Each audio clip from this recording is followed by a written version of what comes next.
ہم کیوں بات پریشان ہوتے ہیں؟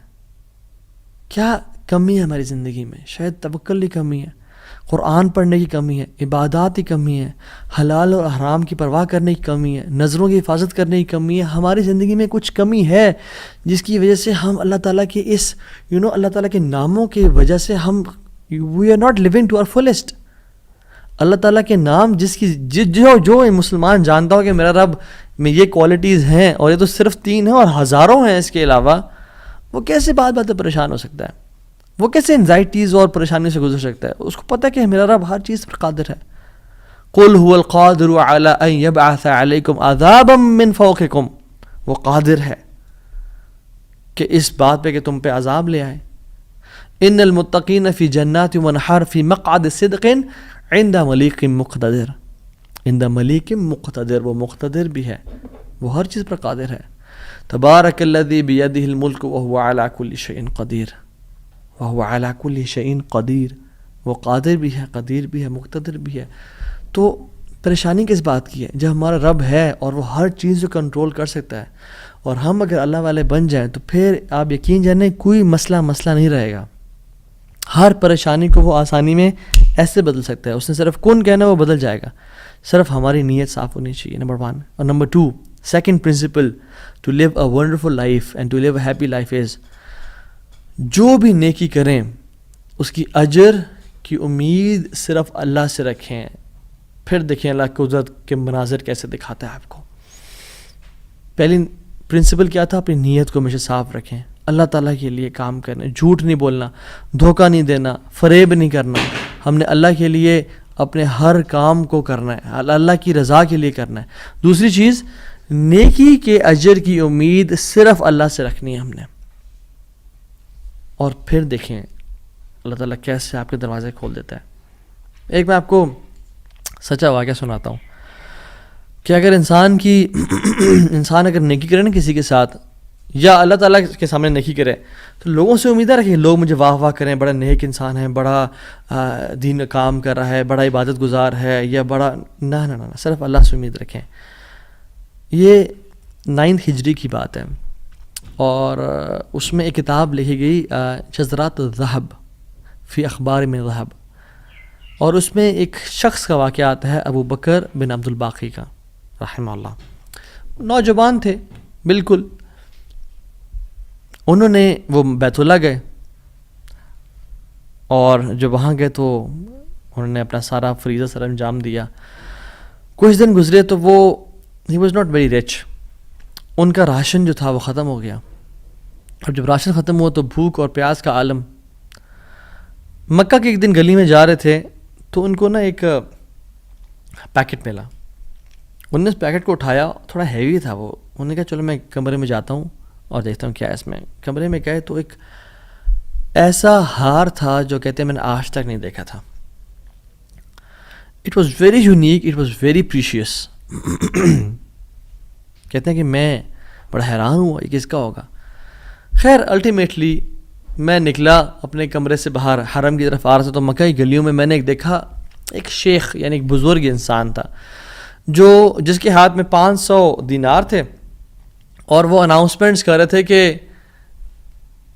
میرے گھر والوں کا ہار گم ہے، جس شخص کو مل جائے وہ مجھے دے، میں اس کو 500 دینار دوں گا. ابو بکر رحمہ اللہ نے سوچا کہ میرے پاس تو پیسے نہیں ہیں، میرے پاس تو راشن نہیں ہے، میں تو بھوک پیاس کا عالم ہے، تو میں اس کو ہار دوں گا اور اسے پیسے لے لیتا ہوں. چلو دیکھتے ہیں. ان بزرگ کا ہاتھ پکڑا اور کہا میرے کمرے میں چلیں آپ میرے ساتھ. کمرے میں گئے تو کہا آپ سے 3 سوال ہیں. آپ اس پیکٹ کی نشانی بتائیں، جس چیز سے اس پیکٹ کو باندھا گیا اس کی نشانی بتائیں، اور اس ہار کی نشانی بتائیں. صرف 3 نشانیاں بتا دیں، میں آپ کو وہ دے دوں گا. جیسے ہمیں کوئی چیز ملے تو ہم کہتے ہیں کہ آپ یہ 3، اور اگر کوئی انسان کھوٹا ہوتا ہے نا تو وہ کہتا ہے مجھے 50 نشانیاں بتائیں یا مجھے 60 نشانیاں بتائیں، اور کوشش کرتے ہیں ایک نہ ایک غلط بتا ہی دے گا تو ہار میرا ہو جائے گا. لیکن ہی وہ سنسیئر. انہوں نے کہا 3 نشانیاں. پیکٹ کیسا ہے، اس کو کس چیز سے باندھا گیا ہے، اور اس کا ہار کیسا ہے. تو انہوں نے کہا پیکٹ ریشم کا ہے. انہوں نے کہا بالکل ٹھیک ہے آپ نے. انہوں نے کہا کہ جو پیکٹ جس چیز سے پیکٹ کو باندھا گیا ہے وہ بھی ریشم کا دھاگا ہے. انہوں نے کہا بالکل ٹھیک ہے آپ نے. اور تیسرا چیز کا انہوں نے کہا اس میں 30 نگ لگے ہوئے ہیں اس ہار میں. انہوں نے کھولا اس ہار کو, دیکھا 1 2 3 4 5 6 30 کمپلیٹ, یہ آپ کا ہار. تو انہوں نے کہا یہ 500 آپ کے دینار. کہتے ہیں نہیں مجھے نہیں چاہیے. کہتے ہیں کیوں بیٹا؟ میں نے تو وعدہ کیا تھا کہ میں شخص دوں گا. کہتے ہیں میں نے اللہ کے لیے کام کیا ہے, یہ مجھے چیز ملی تھی, میرا ایز اے مسلمان میرا حق تھا کہ میں امانت کو واپس ادا کروں, تو میں آپ سے اس کا اجر نہیں لوں گا. حالانکہ ان کو نیڈ تھی, لیکن کہا کہ نہیں, میرا اجر اللہ تعالیٰ سے, واللہ لا اخذھا, کہ میں اللہ کی قسم اس کو نہیں لوں گا آپ سے. وہ بحث کرتے تھے کہ لو تم نے لینا ہے, وہ کہتے ہیں میں نہیں لینا آپ سے, آپ چلے جائیں, یہ میں نے اپنا امانت ادا کی ہے, میں نے کوئی احسان تو نہیں کیا آپ پہ. وہ بزرگ بڑا حیران ہو کہ یہ کیسا نوجوان ہے. خیر وہ چلے گئے. کچھ عرصے بعد ابو بکر بن عبد الباقی رحمہ اللہ کہتے ہیں کہ میں فائنینشلی اسٹیبل نہیں تھا, تو میں نکلا کچھ تجارت کرنے کے لیے. تو میں جس شپ پہ بیٹھا, ہند کی طرف میں نے سفر کیا, سافرت الی الہند, میں ہند کی طرف جانے لگا. اور کہتے ہیں جب راستے میں تھا تو اتنے برے طوفان نے ہماری شپ کو ہٹ کیا کہ پانی شپ کے بیچ میں آ گیا اور لاگز بکھر گئے اور وہ کشتی ٹوٹ گئی. کچھ لوگ ڈوب گئے, کچھ لوگ چیز چلا رہے تھے. میرے ہاتھ میں ایک لکڑی کا بہت بڑا ووڈ لاگ لگا, لکڑی کا ایک پھٹا سا لگا, میں نے اس کو زور سے پکڑ لیا. وہ مجھے جو ہے نا وہ سلولی اینڈ گریجولی کنارے پہ لے آیا. میں جب اس آئی لینڈ پہ پہنچا تو دیکھا الحمدللہ وہاں پہ بالکل وہ ابینڈنڈ آئی لینڈ نہیں تھا, وہاں پہ لوگ آباد تھے. کہتے میں جب اندر گیا آئی لینڈ کی طرف اور دیکھا الحمدللہ مسلمان لوگ تھے اور وہاں پہ مسجد بھی تھی اور گھر بھی بنے ہوئے تھے. تو کہتے ہیں میں سیدھا مسجد چلا گیا. ایسے لانگ سٹوری شارٹ کر کے بتاتا ہوں. میں مسجد میں کہتے ہیں میں جا کے قرآن پڑھنا شروع کر دیا. جب قرآن پڑھا تھا تو ایک مزدور آیا میرے پاس اور کہتا ہے کہ آپ تو بڑا پیارا قرآن پڑھتے ہیں, اور ہمارے تو اس آئی لینڈ پہ آپ کہاں سے آئے ہیں؟ ہمارا تو اس آئی لینڈ پہ یعنی کوئی اچھا قاری نہیں ہے موجود کہ جو قرآن ایسے پڑھے. ماشاء اللہ یو ریسائٹ بیوٹیفل قرآن. تو آپ ایک کام کریں, آپ پلیز میرے بچوں کو پڑھا دیں. سلولی اینڈ گریجولی لوگ آتے گئے اور ان کو اپنے بچے پڑھاتے گئے, اور وہ ابو بکر رحمہ اللہ اس مسجد کے بڑے نوبل شخص بن گئے کہ لوگ ڈیمانڈ تھی بہت زیادہ, قرآن پڑھ کسی کو آتا نہیں تھا, تو انہوں نے اپنے بچوں کو لایا اور لوگ بھی پڑھنا شروع ہو گئے, اور ان کو اس مسجد کا ایک طرح سے لیڈر بنا دیا کہ آپ اس کو رن کریں. کچھ عرصے بعد جب ابو بکر رحمہ اللہ کہتے ہیں میں ابھی جاتا ہوں اس آئی لینڈ کو چھوڑ کے, مجھے نکلنا ہے یہاں سے, مجھے اپنے گھر کی طرف اور اپنے بزنس کی طرف واپس جانا ہے, تو مجھے اجازت دیں. تو ان لوگوں نے بڑا ان کو پش کیا اور کہا کہ نہیں آپ نہ جائیں, آپ کی آنے کی وجہ سے ہمارے پورے آئی لینڈ میں قرآن کی تعلیم پھیل رہی ہے, you such a noble and wonderful gentleman, آپ پلیز یہیں پہ رکیں.